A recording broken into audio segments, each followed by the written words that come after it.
can a person like me actually have a career business in this industry? If yes, then usually कैसे होता है? पैसा कैसे बनता है इस industry में? I think the first step is having a passion for what you do, right?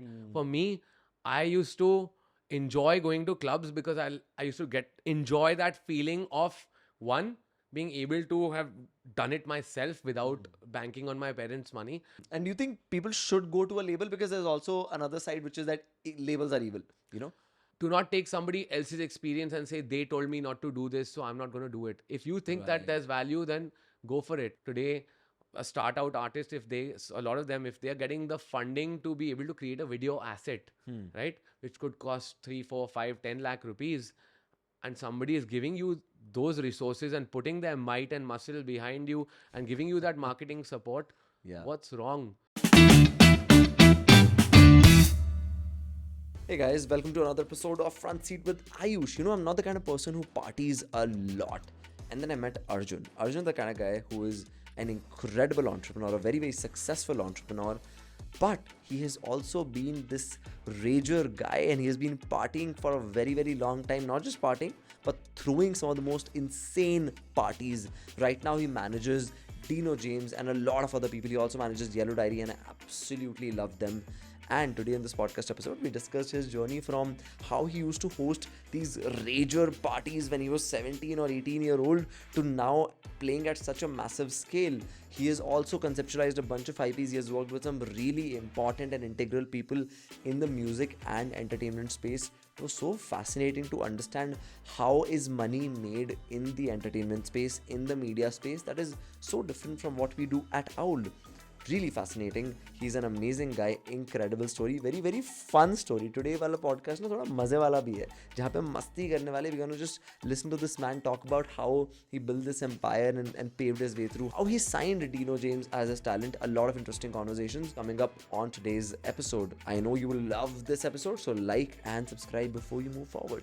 Hello, Arjun. Welcome to the front seat with Ayush. You know, surprisingly, we have just renamed the podcast. And before we start, I'll quickly tell you more about the name. Um, More often than not, we're just talking about your entrepreneurial journey. But it's only when you told me the entire journey, I got to know कि कितनी चीज़ें थी. You know, you told me कि मैंने night life में ये करा था, मैंने music में ये करा था, used to burn CDs and whatnot. And when a 20-year-old looks at an entrepreneur, and you know they have seen the कि 100 crore revenue हो गया, 1000 crore revenue हो गया, like it's a $1 billion company now, they think यार ये तो नहीं हो पाएगा. But it's only when you reverse engineer the journey and realize कि everybody started with humble beginnings. You know, most people started with almost nothing. And I think that's very very empowering, and that's what we are trying to do with this podcast, which is Yeah. to take creators, artists, entrepreneurs like yourself and just humanize their journey. So very, very excited to have you here and Thank you just for talk to having you. me. I'm glad we could finally do this. I'm so excited. I think I'd say 1.5 साल पहले we did that project Disney वाला. Yeah. Happened in a very short timeline हो जाता है. 3 दिन में हुआ था वो project. Friday को. And now you're dealing with so many clients. I'm sure you're used to 3 day and 2 day timelines with your work as well. Yeah, at that it was so new to me because I was the only one in my team at that point. And मैंने कहा 3 दिन तो कैसे होगा. मैं सोच रहा था संडे सैटरडे संडे चिल करूंगा. फ्राइडे को प्रोजेक्ट आया था वो. I remember. And then life hit you. And then life hit me like shit. But it was so exciting, and I saw you working at that time. And you know, I've seen two kinds of entrepreneurs. जैसे वो एक बहुत ही popular एक picture है जिसके अंदर एक leader पीछे बस खड़ा होता है और नीचे टीम चल रही होती है और दूसरा लीडर आगे साथ में चल रहा होता है. I saw very clear differentiation on how to lead a team. You weren't involved, but you were thoroughly involved. Like you knew everything that was happening in the project, but you weren't involved in the execution, which I think is the most beautiful part of I mean, I wasn't involved in the execution part that had to do with the video, the creative. but there was also the audio at the Yeah. back. So I was very much involved in that part because that was the basis on which everything was Everything being was- created, was right? It was made a on. branded content audio piece Correct. with a visual image to it. So I was involved. I'm glad you think that everything sort of runs itself, No, but but- I think it was also a key project, very important, something new that we were trying. The lockdown was full of exploration. Right. So I was very sort of hands-on in different projects to see whether it's something we want to continue doing in the future. Whether it works or not. Absolutely. Right. I mean, it does work, but whether it works for us or not. Makes a lot of sense. I think your journey is damn fascinating. I keep seeing you travel to different places. I'm a big Dino James fan, and Shakaning manages him. It's just really exciting to see you doing all these things. But your journey goes way back, right? When we were talking about how it started from events and nightlife, and the fact that post COVID, now you're telling me so many events are taking place. मैं जिस event पे जा रहा हूँ, it is flocked with people. What has been this transition like? How did you get into this entire events music space, and kya tha journey from that to now doing this at Shark and Ink? For me, nightlife was something that came first. Okay. Then came events, and then eventually came the whole artist management piece, content, marketing. I think music was my first love right from the very beginning. Even in school, I won an award by the Chief Minister of Delhi for a thesis I did on a music project. It was called the X Files on the success of Western music in India. Um, Post that, I also used to play guitar. I was terrible, but I played in my school band, not because I was that good, but because everyone in the band didn't like the other guitarist in the batch. That's what I believe.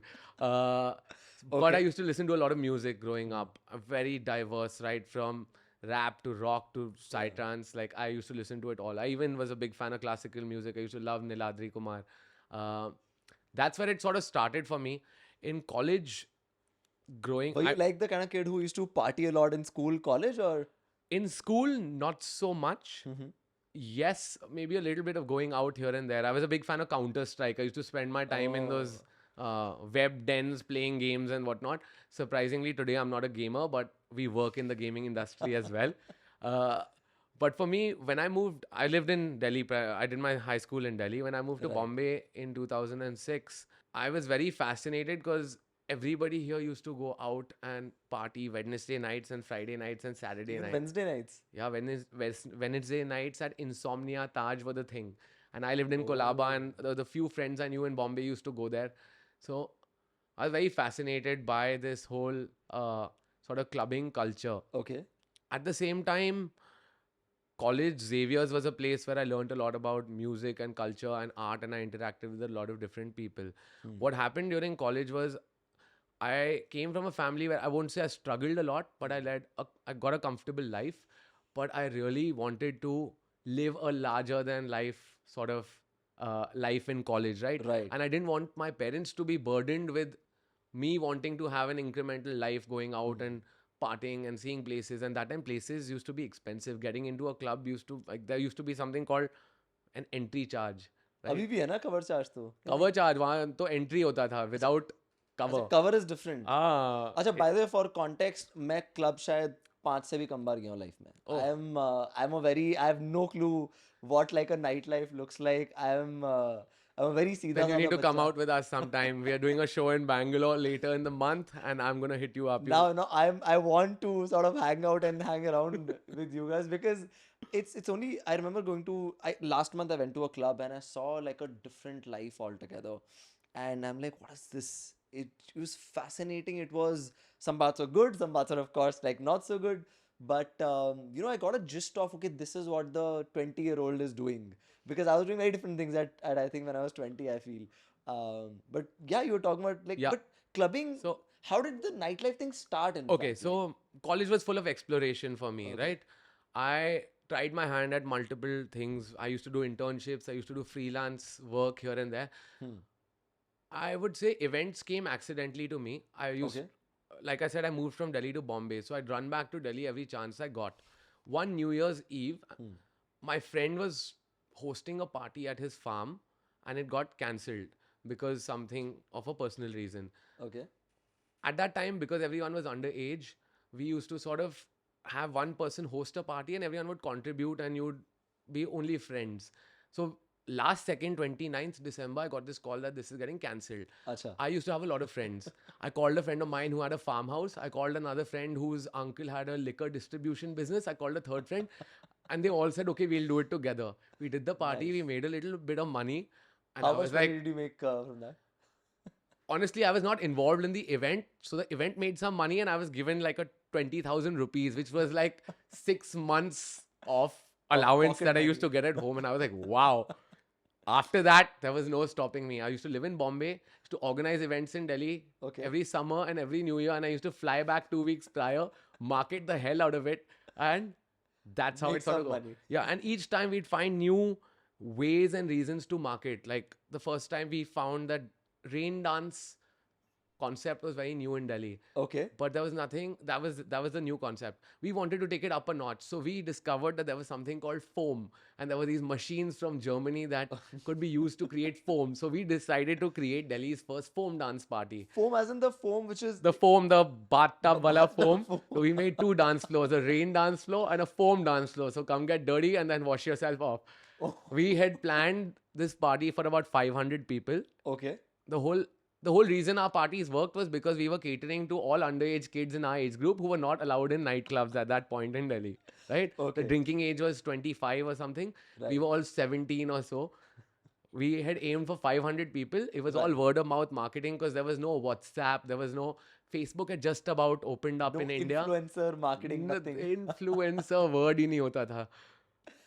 So But 500, fly by 500 the became day. 1200 people that landed up at the gate.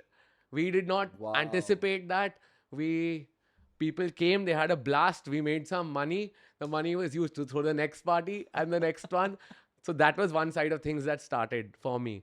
Simultaneously, we also noticed at this particular point in time, maybe 6 months down the line, that digital cameras had come in, Facebook was popular. People Yeah. used to go out, and the whole page 3 culture was seeping into our age group. People would go with digital cameras, click photos, and put them on Facebook. Four of us started a company called Spotted Club. We sent photographers to clubs and bars in Bombay, Delhi, Pune, because one was based in Pune, I was in Bombay, and two of them were in Delhi. They Okay. clicked photos saying you've been spotted. We built a piece on our website where people could use the archive of photos, choose the ones that they are in, and click transfer to Facebook, and they would automatically appear. It eliminated the problem of carrying cameras, uploading photos, and we didn't have airdrop and fast transfer. To put a photo from a camera to a computer used to take like This a is long time. insane as an idea. And So did it work to like a nice company scale or no? it did. So we started a company, but we weren't able to monetize the photo part of it. But under this, suddenly clubs started approaching us for so many other things. So we took up management of clubs, we took up programming, we used to do electronic music parties, and I'm talking about parties where we had 2,000 people, right? That would show Wow. up. So we built things to scale. We made a lot of money. We started taking over clubs in other cities as well. We even, as a company, invested and bought a stake in a nightclub in Delhi, which eventually shut down. So I think we got scammed on that front. But hey, it was all an nightclub adventure. was this? Can we say the name? It used to be called Cookie. Cookie. Yeah. So it was a good fun journey. Eventually, the company ran for about 2-3 years, but we shut it down because at that point it was also not very easy to coordinate logistics and operations in 3 different cities. I'm talking about times where a conference call used to be some 7 rupees a minute or something, Yeah. right? So we kind of shut it down because everybody had different visions in life. But that was my first major entrepreneurial sort of stint. Today, each of my co-founders in that company are all successful entrepreneurs. Yeah. Yeah, everyone's doing really well for themselves. So this was the second thing. Also, simultaneously, while I was doing this, I used to work as a freelancer with a company called Groove Temple that handled all the artists for Hard Rock Cafe. So I was an artist coordinator at Hard Rock Cafe Bombay twice a week. I anyway enjoyed live music, and here I got my first sort of I've made my first sort of interaction with bands, a lot of them who that still exist today, in the indie space, in the rock space, and it was good fun. All of this helped me make extra pocket money on the side. And in college, I used to get a lot of my assignments done Right. by getting people into clubs, getting people free alcohol, getting people access to artists, and all of my sort of assignments were done. taken care of. My grades would be intact, and my parents had only one request from me. They said, we don't care what you want to do in terms of your lifestyle. As long as your grades are intact and you're doing well academically, you do what you want. So that was the thing that I wanted to take care of. Wow. And I figured a solution to do that while still leading a good life. That's insane. I have a very particular question because And this is, I think, primarily for people like me who had no touch point of, let's say, a life like this, right? Like, I've never experienced a life like this. In fact, concerts I've gone to, but most of them have been जो bits में हो जाते थे. अच्छा पलानी कोई आ गया artist, so we heard them live. For somebody like me, let's say, who's very interested in music, Yeah. but doesn't party, doesn't go to these clubs, is not involved in nightlife. Can a person like me actually have a career business in this industry? If yes, then usually कैसे होता है? पैसा कैसे बनता है इस industry में? See, this industry is a very wide industry. Like I said, events, there's artist management, there's labels, there's the streaming side of things, there's marketing companies, there's social media companies. So the industry is very sort of large. I think the first step is having a passion for what you do, right? For me, I used to enjoy going to clubs because I used to enjoy that feeling of, one, being able to have done it myself without banking on my parents' money. Number two, I used to look at that as an opportunity to network with people. We broke a lot of barriers with people in nightclubs because you were the guy that they wanted to get to know to Yeah. get in, right? Yeah. So people that otherwise were a little snooty, etc., would suck up to you because they wanted to be on your Because they guest want to list, be- or they wanted to be on your Oh. table, or they wanted to be somebody who got in and had access. Damn. So that sort of worked really well. But I think so. Coming back to opportunities in this industry, I'd say number one is your passion. Where does it lie? I've found my calling somewhat, but it also changed over the years. Today, I think talent representation, marketing, these are things that I enjoy more than just organizing events. I also enjoy events, and events are a byproduct of a lot of things that we do. Right. But I don't think I enjoy managing nightclubs anymore. It was all a part of the journey. But I Right. think there are learnings in every part of the journey that take you to the next step. And for me, nightlife events was the first step of events and these parties that I spoke about. After that, I sort of worked with a company which is one of the leading players in entertainment and media, uh, only because I wanted to learn how to do larger scale events. Right. Some of the IPs and events that we did, Sunburn is the most popular today, but there were a lot of others that I worked on. I worked across the Commonwealth Boxing Games, Miss Universe, fashion shows. Crazy. So there was a very wide exposure, and I think learning at each stage also sort of helps you understand whether you genuinely enjoy something or not. And I think all of those learnings helped me sort of realize and move to the next step of my journey and build Shark and Ink, which again was an accidental creation. When I started Shark and Ink, it was a side hustle after I'd left my job. I was studying for the GMAT, and I just did this to sort of make money on the side. I was curating nightlife events again, but Right. with music being the core focus, music and talent. One thing led to another, and I think one day I sat back and I said, if I want to build something in the entertainment industry, where is the need gap? Right. So there were two spaces that really helped me shape my decision and drop my idea of studying for the GMAT. Actually, three. The first was, at that time, talent representation largely focused on sports, Bollywood, and singers. I worked at Sunburn. I knew how popular DJs were becoming, right? I knew that Tomorrowland had popped up globally, and there were so many other festivals where DJs had become the rock stars for our generation. Right. And I realized there were not a lot of people focusing on management of DJs. So I started with that.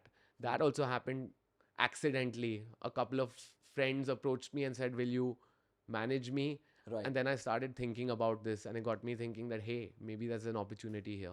Right. Number two, back then, malls were retail destinations where people went to shop, eat, or watch a movie only. I was asked to be part of a pitch, a social media pitch with an agency, and give them 2 slides on entertainment in case I had to do something with entertainment in malls. There was no clear brief. As luck would have it, they never got the pitch, but the client, Phoenix Palladium, Lower Parel, Yeah. loved my pitch and gave me a chance to try something there. One day led to one weekend, led to 1 week, led to 1 month, and they are still a client of mine 9 years later. We started by Wow. activating dead zones in the mall, and over time, I realized that malls was an untapped gold mine. So we started building IPs. We started pitching anything and everything we could to malls. I would pitch art installations, concept would get sold, and then I'd figure how to fabricate and do it. I didn't know anything about art. I Wow. so You've been a salesman, because I'm seeing consistently you may not be like very well aware of what do you have to do, but like you will first sell and then figure out कि कैसे करना है. uh I think I have the gift of the gab. I can speak and get myself in and out of many situations Right. very easily and very fluidly, and I think that's what has sort of worked for me. Hmm. And I also think that everybody is selling at some level or the other, no Everybody's matter selling. what they do, right? Yeah. There is a sales sort of back end involved, even if it's a very small percentage of what somebody does. Correct. So, yeah, that's where my sort of journey started from. And then over time, we moved from one to the other. And like I Yeah. said, today, talent is a core part of our business. Content and marketing is another side of our business, and experiences is another side of our business. I wanna talk more about the talent part of it, right? Because I've always wondered, why does an artist need a manager? Like, what is the job of an artist manager? Let's say Dino James, right? Again, we were just talking about it, and I've been listening to his songs, but I think, why does he need a manager in the first place? And what do they do? So first, to tackle that question, we need to understand what is a manager's role. Because in India and in the West, it's very different. Okay. Abroad, it's very well defined. A manager, you work with brands, right? Yeah. What does a brand manager do? They just make sure that everything is done. Like, I think They that's build strategy for a correct. brand. They build a long-term plan for the brand. They understand how to sort of grow the brand. Artist managers do the same thing abroad. And then there's a separate person called an agent. Agent's job is to bring in revenues for the talent through gigs, appearances, and other opportunities. Okay. In India, unfortunately, the role of manager, agent, lawyer, personal manager, everything sort of becomes the same. Second thing is, people that work on different parts of an artist's career, everybody claims to be the manager. Even the guy who has, if Dino's performing at a festival, the person backstage who's organizing hospitality for the green room will also write that they are an artist manager. The problem is not that that person is wrong in what they are saying. The problem is that they don't know any better. Correct. Because in India, there has never been any education to sort of define each of these roles. So in India, artist management companies typically take up the job of everything for the artist. At our business, what we do for talent is we focus on the management side of things. We focus on strategy. We focus on helping them understand marketing, content, music, partnerships with media, record labels, distributors. We have a separate wing that deals with agenting, whose job is to sort of find and create opportunities with live and with brands. But essentially, you work on a 360 with the talent. Specifically, like you said, Dino, he was already somebody who had built a strong community for himself Yeah. before we sort of started working together. He had built a 4.5 million subscriber community fully organically on YouTube. Wow. And kudos to him for that. I think where we came into the picture and what I helped him with was essentially creating a roadmap, a direction, and helping him put things that are in his head out there in a more structured and streamlined manner. So we sat together. It's been only a year and a half since we started working together. Right. But I think we've achieved a lot. We had 10 things that we listed out that we want to do when we started working together. And I think as of last week, those 10 have all been completed. Wow. So now we are on to the next step of the journey, which is the next 10 things. How did you start working with Dino James? It's a funny story. I was at a friend's wedding and I get a call from another friend saying, "Hey, I have a friend who's a rapper, and I thought you did nightlife events, but I was hanging at Shreya's house last night, and she said you do something in talent management." So I said, yeah, and I'm used to getting a lot of calls from friends saying, "Hey, I know an artist who wants representation, etc., etc." Right.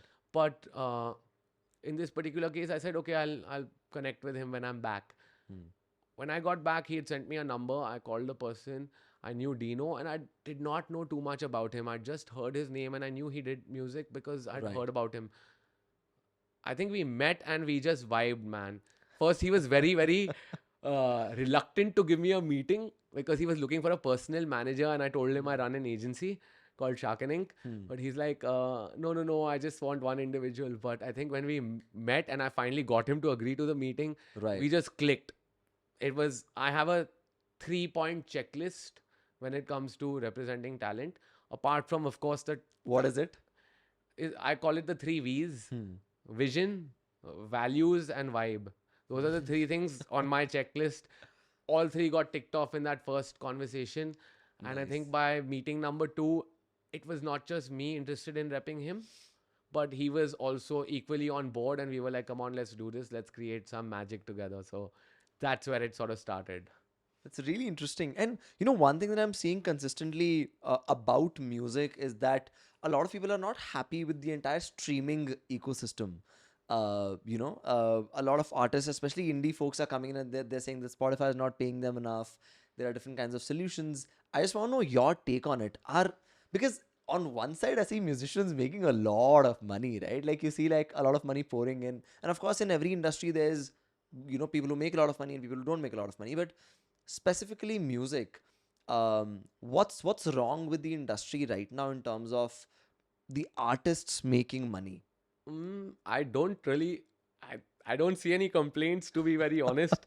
Yes, streaming revenues have sort of come down over time, but I think today is the best time to be an artist. Back when we started, I didn't know anything about artist management when I started, to be very honest. Right. Even when I decided that this is something I want to do, I did not know enough. I just knew the very basics. Artists didn't have tools back then, they didn't have the resources to sort of do too much. Today, you can sit in your house, record a song, put it up on Instagram, Spotify, YouTube, everything all on your own, and see the results right Yeah. from your own bedroom, right? So I think today is a day where, I mean, there is more possibilities than ever before. And do you think people should go to a label? Because there's also another side, which is that labels are evil, you know? Again, I've heard this quite a bit. I think a lot of it comes from people just listening to a lot of established artists talking about owning your masters and don't give away your masters. But I feel it's a trade-off. If you see value in a deal and the other person sees value in a deal, that's a deal that you need to do. Do not Yeah.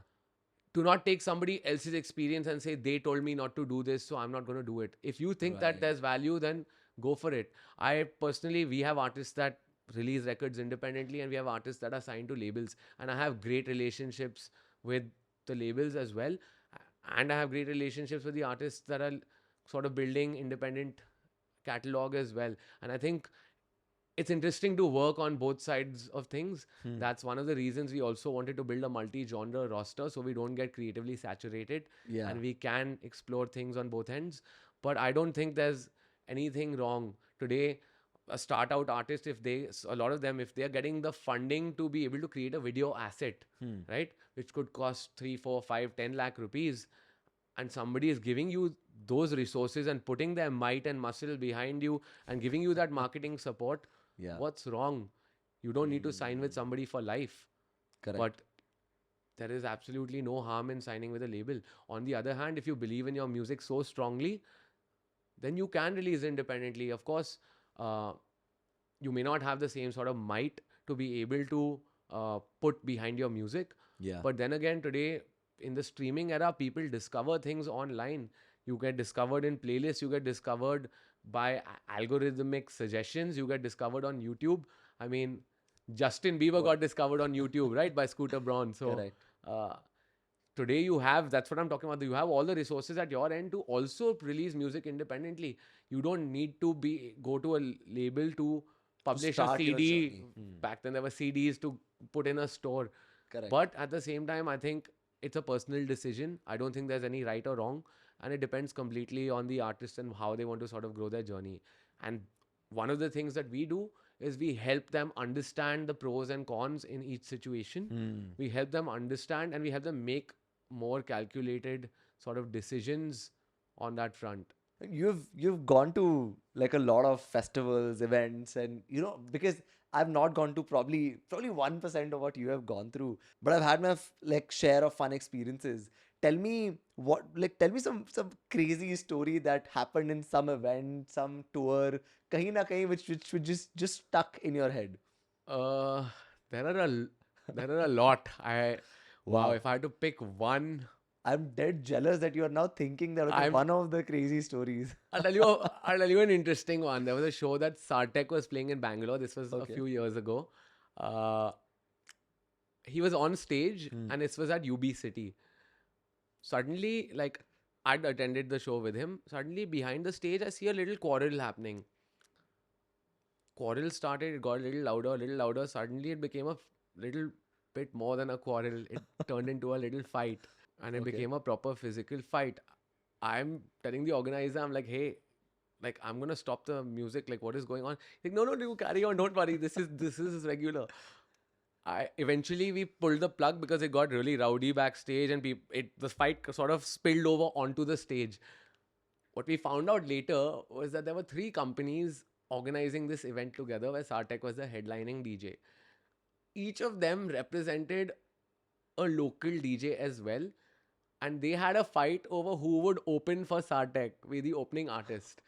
Apparently, they agreed to one person being that person, but another guy showed up before his time and didn't get off the stage. So this fight erupted Oh as my to who would God. open for Sartek, and it became a physical fight. I found it very like amusing Funny at the time. almost. I mean, I found it very I find it very amusing now, but at the time I was like, really, like, what's going on over here? So this is something that sort of has Crazy.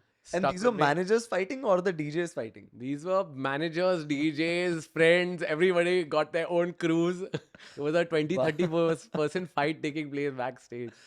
Insane. Wow. And do these things happen often in like, No, I don't think I see too much of that anymore. but Now, drama must happen often, no? Like, if not fights. drama, yes, here and there. It's a part and parcel of life, not just this industry, but every industry and everybody's life. So I'm not going to deny that. Hmm. But yeah, I think this was also in a very learning phase for us. Today, we are a lot more organized, even when it comes to our artists playing on stage. We are a lot more organized. We have our own security, our own Yeah. teams to control a situation and to make sure it does not affect our performance and our gig. But yeah, these were all humble beginnings, a lot of learnings. But Wow. This is crazy. I'm glad we could do this. I wish this could just go on, and I really want to do like a part two with you because there are so many follow-up questions that I had. I was so intrigued to know. But I'm glad you took out the thank time. you I for know having me, Ayush. you're It really, really was, busy. And this meant a lot. I'm sure the audience also learned a lot about the music industry and how it works. I hope they did. I hope I was able to add a little bit of value to the people Yeah, that are going to be I watching think this. next episode I really want to do more about events because I would love to know what is the landscape in the country right now. Is this the right time to even get into the industry? Because you told me that you're seeing events even more than there were in the pre-COVID era. Absolutely. And now there are metaverse events also. In fact, I just talking to somebody for a metaverse event, which Wow, I think is going to open up a whole different sort of uh, zone for artists. exactly. It's crazy. Super. Thank you so much, Arjun. It was Thanks great again. speaking with you. Lovely being here.